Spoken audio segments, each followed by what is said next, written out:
उपाध्यक्ष महोदय, इसमें कोई संदेह नहीं है, लेकिन कई स्थानों पर देखा गया है कि काफ़ी काम हो रहा है, जबकि कुछ को इतनी उपेक्षा की दृष्टि से देखा जाता है कि वहाँ काम न होने के कारण वे इलाके विकास की दृष्टि से पीछे रह जाते हैं। मैं उत्तर प्रदेश का उदाहरण आपके सामने रखना चाहता हूँ।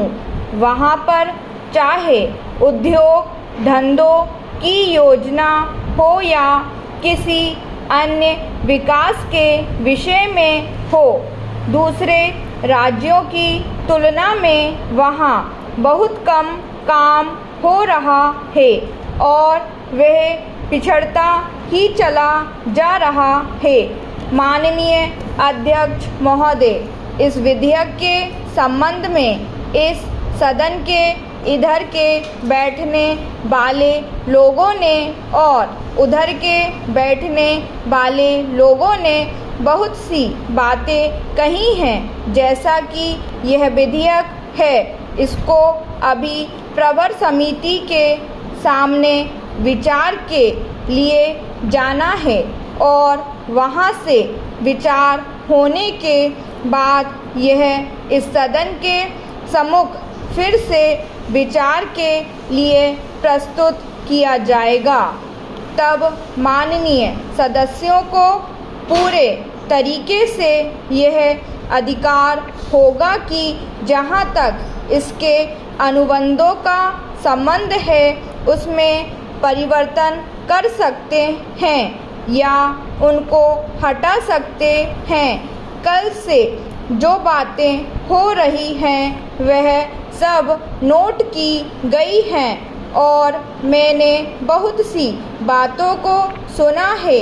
प्रवर समिति में उन सब बातों पर विचार किया जाएगा। बहुत से माननीय सदस्यों ने इस तरह की बातें कही हैं, वह बहुत आवश्यक मालूम हुई है और जैसा कि मैंने कहा है कि उन पर विचार किया जाएगा। जहाँ तक सहकारिता का संबंध है, चाहे इधर के बैठने वाले माननीय सदस्य हो, चाहे उधर के बैठने वाले माननीय सदस्य हों, सबकी यह मांग है कि जब हम जनतंत्र में विश्वास करते हैं और अपने यहाँ प्रजातांत्रिक प्रणाली कायम कर ली है और जबकि देश में गरीबी है और उसका गलत लाभ भी उठाया जाता है, तब सहकारिता की बहुत आवश्यकता है। इसको रोकने की आवश्यकता है।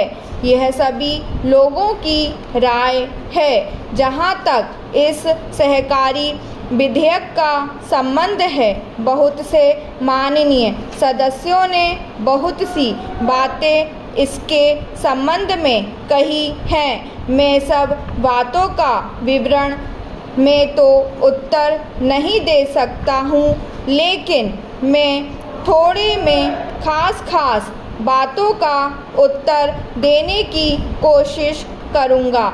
जैसा मैंने अभी कहा, जब हमने अपने यहाँ जनतंत्र कायम किया है तो हमें अपने समाज के ढांचे को बदलना पड़ेगा।